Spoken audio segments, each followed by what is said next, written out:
तो दोस्तों आप सब लोगों को पता ही होगा कि इंडियन नेवी लगातार अपने आप को मॉडर्नाइज करने का प्रयास कर रहा है और इस मॉडर्नाइजेशन प्रोसेस में सरफेस शिप और एयरक्राफ्ट कैरियर जहां पे एक बहुत बड़ा हिस्सा है, तो वहीं पे सर्विलेंस कैपेबिलिटी और अंडर वाटर कैपेबिलिटी को भी बढ़ाने के लिए इंडियन नेवी की तरफ से प्रयास किया जा रहा है। और दोस्तों एयर सर्विलेंस और अंडर वाटर कैपेबिलिटी को बढ़ाने को लेकर इंडियन नेवी की तरफ से हाल ही में 2 ऐसे प्लान का खुलासा किया गया जो कि इंडियन नेवी के ताकत को आने वाले सालों में कई गुना बढ़ाएगा। दोस्तों इन प्लानों में सबसे पहला प्लान है additional P-8I maritime surveillance aircraft को खरीदना, जबकि दूसरे प्लान के अंतर्गत इंडियन नेवी के द्वारा एडिशनल सबमरीन के रूप में कल्वरी सबमरीनों को खरीदा जा रहा है। दोस्तों इन दोनों प्लानों के बारे में डिटेल में जानने के लिए वीडियो के आखिर तक बने रहिए और चैनल को सब्सक्राइब और वीडियो को लाइक जरूर कीजिए। अब दोस्तों आप सब लोगों को पता ही होगा कि इंडियन नेवी के बेड़े में already 12 P-8I maritime surveillance aircraft है, जिसे भारत के द्वारा 2 अलग अलग बैचों में मतलब पहले 8 और उसके बाद 4 के संख्या में अमेरिकी कंपनी बोइंग से खरीदा गया। और दोस्तों ये जो एयरक्राफ्ट है ये इंडियन नेवी में काफी अधिक कारगर साबित हुआ और चाहे डोकलाम के क्राइसिस के दरमियान हो, इंडियन ओशन के अंदर चाइनीज नेवी के जहाजों के ऊपर निगरानी रखना हो, या फिर लद्दाख में जब गलवान घाटी में भारत और चाइना के बीच में झड़प हुआ था तब भी इन एयरक्राफ्टों का इस्तेमाल निगरानी रखने के लिए किया गया था। और दोस्तों इन एयरक्राफ्टों के इन क्षमताओं को देखते हुए इंडियन नेवी और अतिरिक्त मात्रा में ऐसे एयरक्राफ्टों को खरीदना चाहता है। और रिपोर्ट में पहले दावा किया गया कि इंडियन नेवी कम से कम ऐसे 10 एयरक्राफ्टों को खरीदना चाहता है, लेकिन बाद में नेवी की तरफ से संख्या को कम करके 6 एयरक्राफ्टों को खरीदने को लेकर अपने प्रस्ताव रखा गया। पर दोस्तों इन एयरक्राफ्टों के खरीदारी के पक्ष में फिलहाल मिनिस्ट्री ऑफ डिफेंस नहीं है और मिनिस्ट्री ऑफ डिफेंस इसके जगह में स्वदेशी प्लेटफॉर्मों को डेवलप करने को लेकर जहां पे जोर दे रहा है, तो वहीं पे दूसरी तरफ अब रिपोर्टों में दावा किया जा रहा है कि मिनिस्ट्री ऑफ डिफेंस के आनाकानी के बावजूद इंडियन नेवी की तरफ से ऐसे एडिशनल P-8I एयरक्राफ्टों को खरीदने को लेकर अपने इंटरेस्ट को आगे बढ़ाया जा रहा है। दोस्तों मीडिया रिपोर्टों का माने तो इंडियन नेवी की तरफ से करीबन 6 एडिशनल P-8I एयरक्राफ्टों को खरीदने को लेकर जहां पे अपना इंटरेस्ट दिखाया जा रहा है, तो वहीं पे मिनिस्ट्री ऑफ डिफेंस की तरफ से बजट के कमी होने के कारण और इंडिजिनियस ऑल्टरनेटिवों को देखने के कारण इस तरीके के जो इंटरेस्ट है इसे लेके अप्रूवल नहीं दिया जा रहा है। और दोस्तों नेवी की तरफ से इन एयरक्राफ्टों को लेके और अधिक इंटरेस्ट तब से दिखाया जाना शुरू किया गया जब हाल ही में ही इंडियन नेवी के बेड़े से रशियन पुराने हो चुके इल्यूजन 38 मैरीटाइम पेट्रोल एयरक्राफ्टों को रिटायर किया गया और Tu-142M maritime reconnaissance and anti submarine warfare एयरक्राफ्टों को रिप्लेस करने का तैयारी किया गया। नेवी का मानना यह है कि इन एयरक्राफ्टों का जगह बहुत ही आसानी से P-8I एयरक्राफ्टों के द्वारा भरा जा सकता है और इंडियन नेवी में ऑलरेडी P-8I एयरक्राफ्ट होने के कारण ये एक तरीके से सुइटेबल प्लेटफॉर्म भी है। अब दोस्तों P-8I एयरक्राफ्टों को अगर देखा जाए तो ये एक long range multi mission aircraft है जिसे Boeing defence space and security के तरफ से निर्माण किया गया है। और दोस्तों इन एयरक्राफ्टों को एडवांस सेंसर्स और वेपन सिस्टमों के साथ साथ कई तरीके के सर्विलेंस, इंटेलिजेंस गैदरिंग और एंटी सबमरीन वॉरफेयर इक्विपमेंटों से लैस किया गया है। इवन ये जो एयरक्राफ्ट है ये एंटी सरफेस वॉरफेयर मिशन के लिए भी एक परफेक्ट प्लेटफॉर्म है और इन्हीं कारणों की वजह से इसे केवल मात्र सर्विलेंस या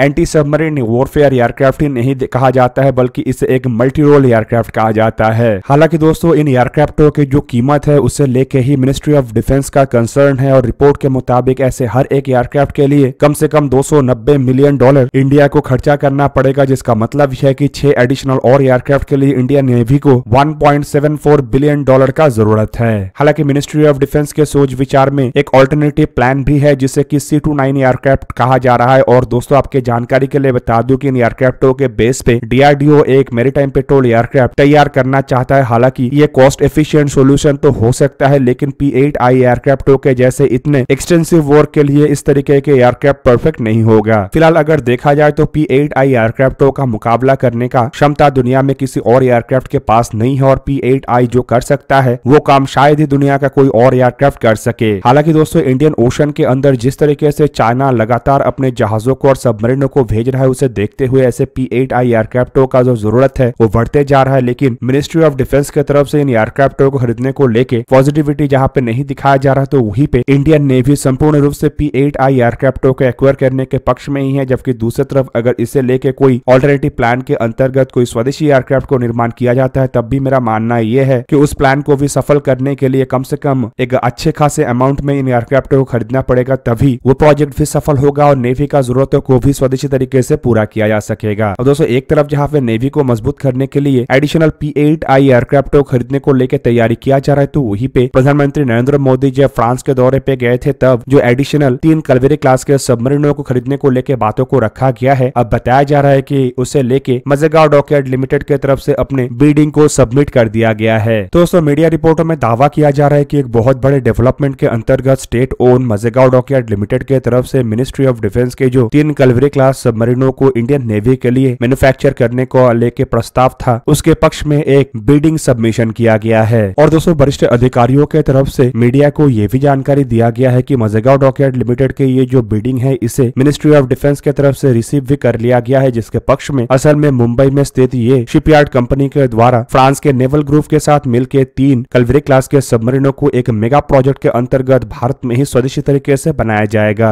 अब दोस्तों इंडियन नेवी के बेड़े को अगर देखा जाए तो बेड़े में ऑलरेडी 5 कलवरी क्लास के सबमरीन सर्विस में है, जिसे कि असल में साल 2005 के एक डील के अंतर्गत फ्रांस से खरीदा गया था। और आप लोगों के जानकारी के लिए बता दूं कि ओरिजिनल डील में 6 सबमरीन था, जिनमें से 5 सबमरीन तो इंडियन नेवी के बेड़े में शामिल हो चुका है, तो वहीं पे 6ठा सबमरीन फिलहाल सी ट्रायल में है और नेक्स्ट ईयर मतलब साल 2024 में ही इसे इंडियन नेवी के बेड़े में शामिल कर लिया जाएगा। और ये 6 के 6 सबमरीन ही मजेगांव डॉकयार्ड लिमिटेड में ही बना था। और दोस्तों इन सबमरीनों को प्रोजेक्ट 75 के अंतर्गत खरीदा गया है और दूसरी तरफ इन सबमरीनों के बाद प्रोजेक्ट 75I को इंडियन नेवी के लिए जारी तो किया गया था, लेकिन उस प्रोजेक्ट में कोई काम अब तक हो नहीं सका और इंडियन नेवी के अंडर वाटर कैपेबिलिटी भी गिर रहा है। इसे देखते हुए जुलाई महीने में जब प्रधानमंत्री नरेंद्र मोदी फ्रांस के दौरे पे गए थे, तब 26 राफेल एम एयरक्राफ्ट के डील के साथ साथ एडिशनल 3 कलवरी क्लास के सबमरीनों को खरीदने को लेकर भी बातों को रखा गया। हालांकि दोस्तों अगर देखा जाए तो जब 6 सबमरीनों को खरीदा गया था तभी एक फॉलो ऑन ऑर्डर का संभावनाएं था और मजेगांव डॉकयार्ड लिमिटेड की तरफ से भी लगातार ये कहा जा रहा था कि शिपयार्ड के पास फिलहाल इतने फैसिलिटी और इतने इक्विपमेंट है कि वो और एडिशनल सबमरीनों को बना सकता है और अगर इसे यूटिलाइज नहीं किया जाता है तो पिछले बार की तरह मतलब HWD क्लास सबमरीनों के जैसे ये भी रिसोर्सेज बिना कारण वेस्ट होगा। और शायद ये भी एक कारण है जिसके वजह से एडिशनल कलवरी क्लास के सबमरीनों को नेवी के लिए परचेस किया जा रहा है। हालांकि दोस्तों अगर देखा जाए तो ये जो एडिशनल सबमरीनों को परचेस किया जा रहा है उसे खरीदने के लिए इंडियन नेवी के द्वारा कितना खर्चा किया जाएगा और कब तक इन सबमरीनों के कंस्ट्रक्शन भारत में शुरू होगा और कब तक इन एडिशनल सबमरीनों में से पहला सबमरीन इंडियन नेवी को मिल सकता है, इसके बारे में फिलहाल कोई एस्टिमेटेड जानकारी भी नहीं है। लेकिन वहीं पे रिपोर्टों में ये भी दावा किया जा रहा है कि शायद इसका जो काम है वो जल्द से जल्द शुरू कर दिया जाए। लेकिन फिर भी दोस्तों बिडिंग प्रोसेस, प्राइस नेगोशिएशन जैसे कई तरीके के टेक्निकल चीजें होता है जिसे कि पूरा करने के लिए थोड़ा समय तो लगेगा। लेकिन उस दरमियान बताया जा रहा है कि इंडियन नेवी के लिए निर्माण किया हुआ कलवरी क्लास के जो सबमरीन है उन्हें एक मिड लाइफ रिफिट के दरमियान गुजारा जाएगा, जिसके अंतर्गत इन सबमरीनों को अपग्रेड किया जाएगा। और दोस्तों इसे लेके ऑलरेडी नेवल ग्रुप और Mazagon ship building and dockyard limited के बीच में एक समझौता हो चुका है। और आप लोगों के जानकारी के लिए बता दूं कि समझौते के अंतर्गत भारत में निर्माण किया हुआ AIP सिस्टम मतलब एयर इंडिपेंडेंट प्रोपल्सन सिस्टमों को इन सबमरीनों में फिट किया जाएगा और संभावित इसमें लिथियम आयन बैटरीज को भी फिट किया जाए, जिसके लिए सबमरीनों को एक्सटेंड मतलब लंबा भी किया जाएगा। और दोस्तों इससे सबमरीनों के क्षमता में काफी गुना वृद्धि होगा और रिपोर्ट के मुताबिक इससे सबमरीन पानी के नीचे और लंबे समय तक रह सकेगा। हालांकि दोस्तों ये भी दावा किया जा रहा है कि जो 3 एडिशनल स्कॉर्पियन क्लास सबमरीनों को भारत के द्वारा परचेस किया जाएगा वो पहले से ही इन सिस्टमों से लैस होकर इंडियन नेवी में शामिल होगा। और दोस्तों ये जो सबमरीनों के अपग्रेडेशन की प्रोजेक्ट है इसे इसी साल मतलब साल 2024 में ही शुरू किया जाना है, जिससे कि शायद हर एक साल एक सबमरीन अपग्रेड होकर इंडियन नेवी को मिले। वहीं पे फिलहाल अगर देखा जाए तो इंडियन नेवी के जो अंडर वाटर कैपेबिलिटी है वो चाइना से काफी पीछे है, जबकि पाकिस्तान भी अपने अंडर वाटर कैपेबिलिटी को मजबूत करने के लिए चाइना से 8 सबमरीनों को परचेस कर रहा है और ये सबमरीन भी एयर इंडिपेंडेंट प्रोपल्सन सिस्टमों से लैस होगा। जबकि पाकिस्तान के जो पुराने अगस्टा क्लास के सबमरीन है इसे भी पाकिस्तान के द्वारा टर्की भेजा गया है ताकि उसे मॉडर्नाइज किया जा सके। ऐसे में भारत के सबमरीन के फ्लीट को मजबूत करना अति आवश्यक था और शायद इसे ही देखते हुए इमरजेंसी बेसिस पे ये 3 सबमरीनों को परचेस किया जाएगा। लेकिन दोस्तों ये 3 सबमरीन ही इंडियन नेवी के अंडर वाटर कैपेबिलिटी को वृद्धि करने का एकमात्र उपाय नहीं है, बल्कि इसके साथ साथ पैरेलली और भी कई तरीके के प्रोजेक्टों को आगे बढ़ाया जा रहा है, जिनमें प्रोजेक्ट 75I सबसे पहला और सबसे महत्वपूर्ण प्रोजेक्ट है। जबकि इसके अलावा प्रोजेक्ट 76 के अंतर्गत करीबन 12 नया इंडिजीनियस डीजल इलेक्ट्रिक सबमरीनों को बनाया जाना है और प्रोजेक्ट 75 अल्फा के अंतर्गत 6 nuclear power attack submarine, S5 class के अंतर्गत करीबन 3 से 4 13,000 टन के nuclear power ballistic missile submarine और अरिहंत क्लास के अंतर्गत जहां पे 2 सबमरीन इंडियन नेवी में ऑलरेडी शामिल हो चुका है, तो वहीं पे और अतिरिक्त 2 सबमरीनों को इंडियन नेवी के लिए तैयार किया जा रहा है। दोस्तों आप लोगों को क्या लगता है कि P8I एयरक्राफ्टों के एडिशनल बैच और एडिशनल स्कॉर्पियन क्लास सबमरीनों से क्या सच में इंडियन नेवी को मॉडर्नाइज किया जा सकेगा या फिर इससे भी अधिक जरूरत है? कमेंट करके अपनी राय अवश्य दीजिए। दोस्तों आज के इस वीडियो को यहीं पे ही करते हैं समाप्त। किसी और एक दिन किसी और एक वीडियो में मिलेंगे, तब तक के लिए जय हिंद, वंदे मातरम।